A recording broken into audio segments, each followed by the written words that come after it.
Hello everybody, I'm Oliver and this is Chaotic Bibliophile. Today I obviously have a weird background. I am in Gibraltar because I'm getting married tomorrow. Yay! And my fiance is in the room. And I don't know why, I just feel really weird recording with someone else in the room. Will you say hi? This is my Tuesday reads. I don't know when this will be up. Hopefully today, if not tomorrow, if not sometime this week. Let's go straight into the books I've read since last week. I read this graphic novel called Ladies in Waiting by Javier Olivares and Santiago García. I don't remember who's translated by, but it's translated from the Spanish. I just found it at the local library and it looked really good. It's about Velázquez and it's sort of a biography, but it's also quite. It takes a lot of, let's say, narrative liberties, and it also reflects upon the impact that Velázquez has had on other artists, including Picasso, for example, and Matisse.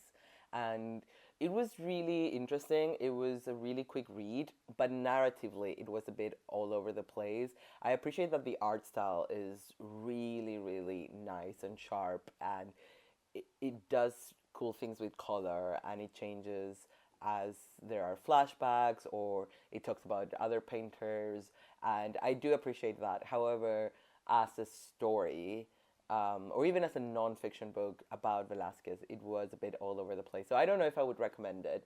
I certainly wouldn't have purchased it, but I got it out from the library and it was a really engaging read, and it did make me think about Velázquez and told me a few things about Velázquez. So I would still recommend it if you're interested in the artist, but not necessarily if you just want to read a really good graphic novel. Then I finally finished The Wind in the Willows by Kenneth Grahame, which I was reading last week. And this is a children's book about, which one is it? The mole goes into an adventure. He was about to do spring cleaning. He meets the water rat and they go on an adventure. And it's really that, a collection of adventures. They meet Toad, who is a bit of a con man.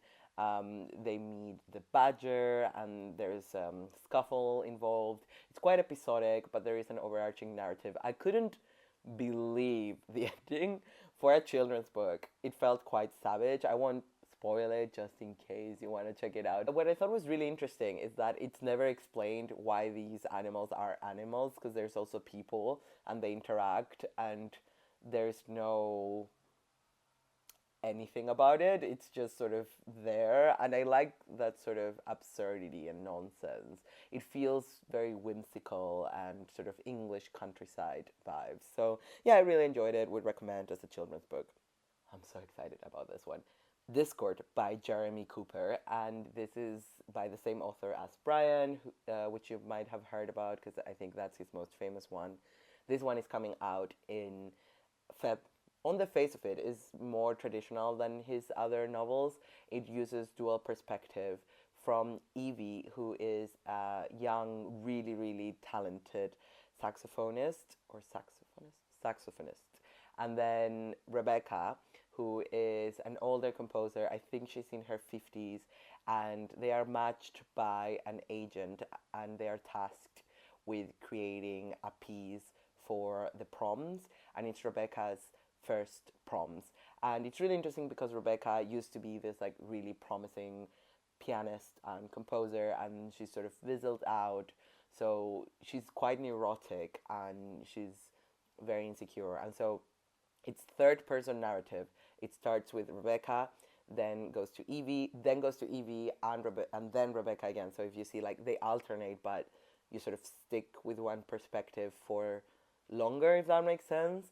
And they are twin chapters. So I think the first one is called like Queen's Park 1, and it's Rebecca's perspective in third person.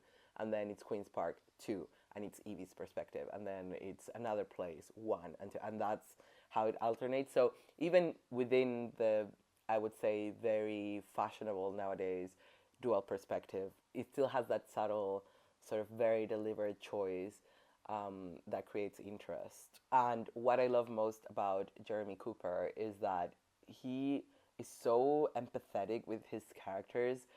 He also really trusts the readers to get what's going on beneath the surface. He never over explains. He does dive into the characters' sort of subjectivity, even in third person, but he never says what is going on. You sort of just meet these people and watch them interact and what they think about each other, but there's never a point where sort of misunderstandings are clarified. It's just so much like real life in this way.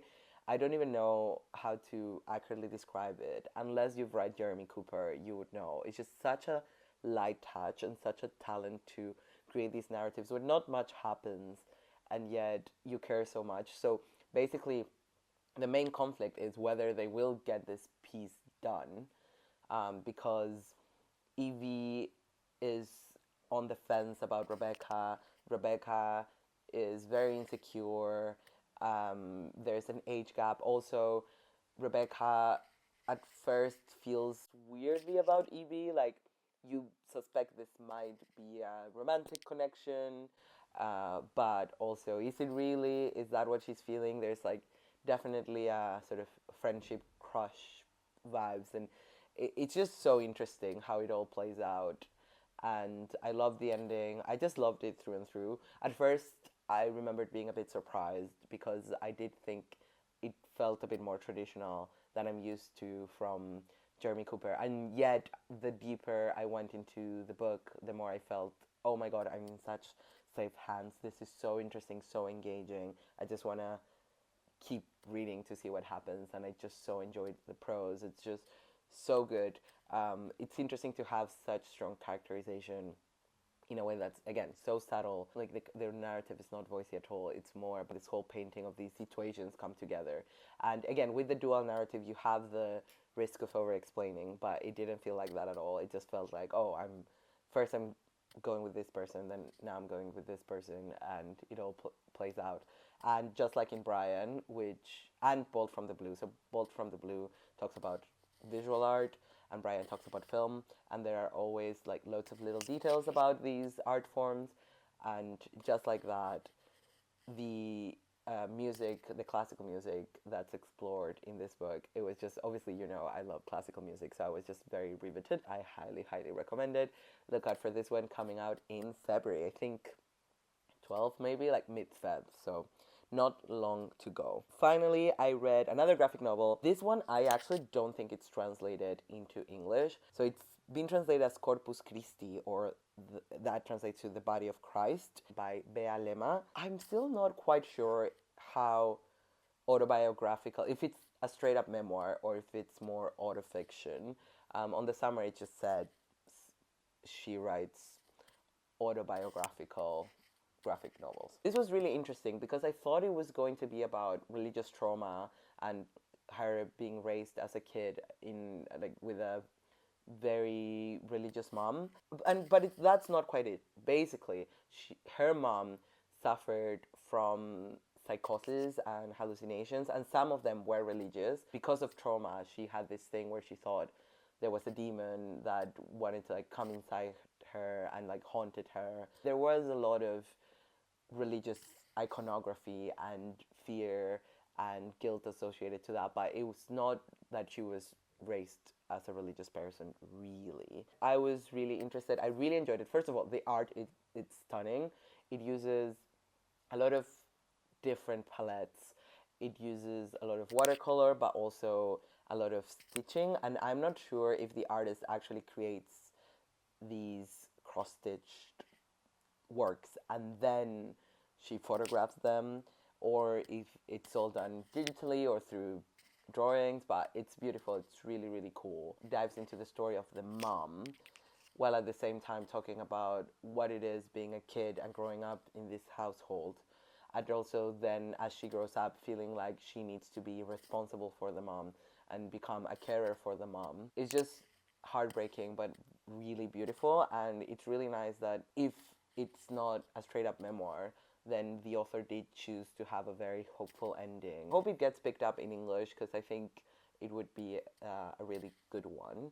But if you read in French, if you read in Italian, I think, or Spanish, obviously, feel free to check it out because it's so good. And that is The Body of Christ by Lema. I'll put it in the description anyways. So now moving into my currently reading, I am reading this tiny little book that I'm so enjoying. It's called I Remember by Joe Brainard, and this Don't Books edition comes with an introduction by Olivia Lang and an introduction by Paul Auster. Both are so good, and this is almost like a prose poem autobiography. It is described as autobiography, and basically these New York artist Joe Brainard, who was part of the same sort of second gen of the same New York art school as Frank O'Hara. I just realized the camera is like slowly moving there. Maybe it's because I'm pulling the cable. Oh my god,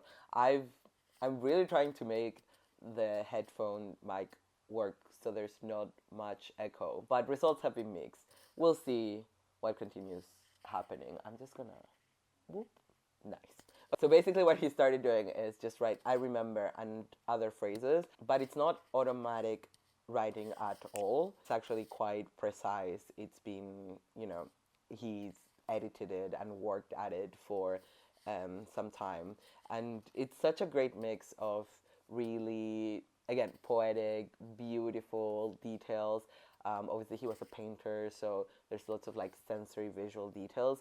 At the same time, there are so many funny parts, loads of sex and notes about sexuality, the body, desire, first sexual experiences. He was gay, so he reflects upon that, but also the sort of women that inspired him, family life, being a kid. It's just so beautiful. It's such a testament to memory and experience. And yeah, if you like poetry and if you like Frank O'Hara, you really should read him because it's so sweet and tender, and it looks like such a quick read, but actually I've enjoyed taking my time and just sort of thinking about the little fragments, and it's definitely one to revisit. I really loved it, and I can see what the hype is all about. Sorry about the weird angle. I fear if I fix it, I'll just make it worse. I'm also listening to, although I paused it because I won't have time for audiobooks, I think, this week. However, I am really enjoying it, so I really wanted to tell you about it. It's Revolutionary Acts by Jason Okundaye, and it's read by the author, and he's a really good narrator. And this is basically a history book. It's half narrative, half oral history, and it's all about queer black men in Britain and the culture that they created and archives and just keeping that memory alive and before we lose it, basically.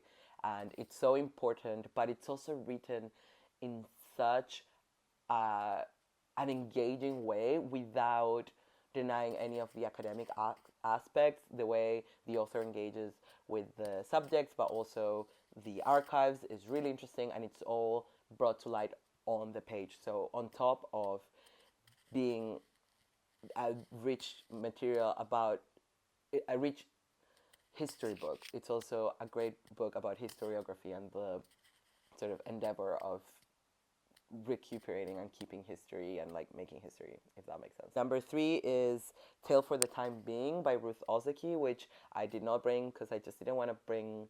Basically, I'm more than halfway through because part 2 is the longest one, and the other 2 parts are so slim. I just didn't want to have to carry another book.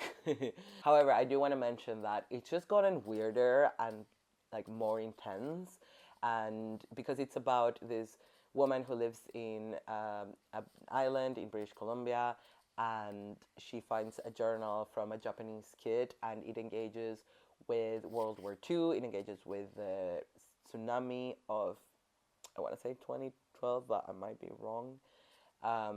So yeah, it's a lot about history as well, and about personal history and recuperating history, so quite relevant as well to what I've been reading.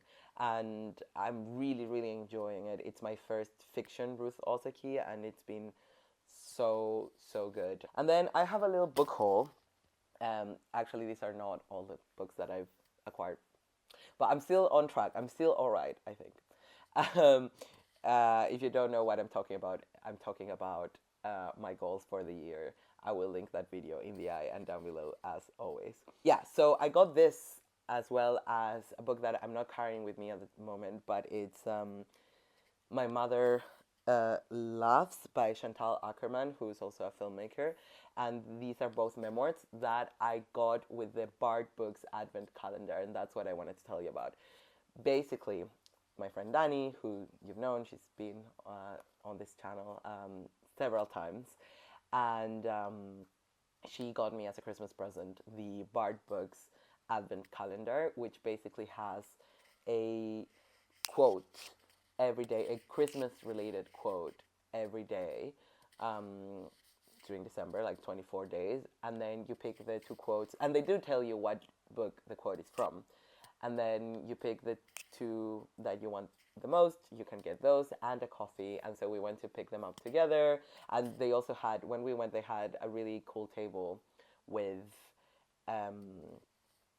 all the picks, or most of the picks, and you could see the books as well. So it's not a very strict, oh, you just have to go off the quote. It's really nice, but we really enjoyed it. Basically, Danny and I would send messages just discussing the quotes and seeing what we like. So she actually is waiting because she'll borrow this book after I'm done with it. That sounds like she's impatiently waiting. That's not the case, but yeah, I'm really looking forward to discussing it with her. I think I want to get this advent calendar every year because it's such a brilliant idea. And then you wouldn't believe that I've come to Gibraltar and I haven't picked up any books. On our first day, we went to a little bookshop called Book Jam, and I picked up 2 books.